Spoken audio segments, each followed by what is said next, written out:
Depuis la révélation d'une plainte d'une femme pour des faits supposés d'agression sexuelle, le journaliste et présentateur Jean-Jacques Bourdin s'est finalement retiré de l'antenne.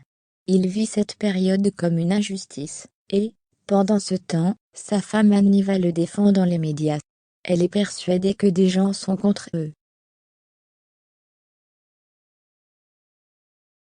Le 11 janvier 2022, une ancienne journaliste de RMC et BFM TV a déposé plainte à Paris contre Jean-Jacques Bourdin pour tentative d'agression sexuelle supposément survenue en 2013 en Corse.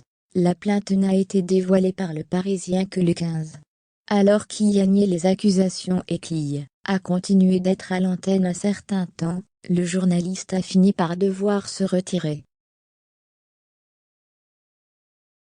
Il vivrait très mal cette période et sa femme Anniva ajoute de son côté qu'elle croit à de la malveillance pure et simple. Il manque sérieusement de bienveillance. Le 29 janvier, Anniva était invitée de l'émission « On est en direct sur France 2 » pour évoquer son livre La France de face, Fayard, et, évidemment, elle a été interrogée sur l'affaire en cours contre son époux. La grand reporter a alors émis des accusations sans pouvoir donner de nom. Il y a des fuites, qui nous étonnent énormément et qui montrent que, dans son entourage professionnel, il manque sérieusement de bienveillance. Il y a des fuites, qui se retrouvent dans Le Parisien, et ça nous étonne beaucoup. À l'égard de Jean-Jacques, il y a véritablement des gens qui cherchent à nous nuire, a-t-elle déclaré, alors qu'elle se dit affectée par ce qui se passe dans son couple. Tout ça bien sûr avec des sources anonymes.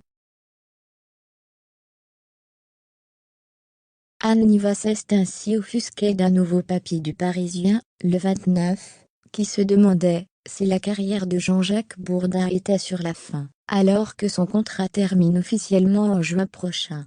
Elle estime que le quotidien va trop loin, en donnant trop de détails privés notamment sur leur adresse parisienne. Mais elle a aussi attaqué l'Aube, qui avait fait paraître le 21 un article disant que la direction se posait des questions sur l'avenir de son époux, et donna les noms des invités politiques à venir dans l'émission de son mari. Tout ça bien sûr, avec des sources anonymes. Je respecte la possibilité de la source anonyme, mais quand il y en a trop, ça fait quand même, un petit peu beaucoup. Or, il y a un nombre limité de personnes qui connaissent les invités à venir de mon mari, a-t-elle précisé, visiblement persuadée qu'il y a des taupes dans l'entourage proche, et une volonté de nuire.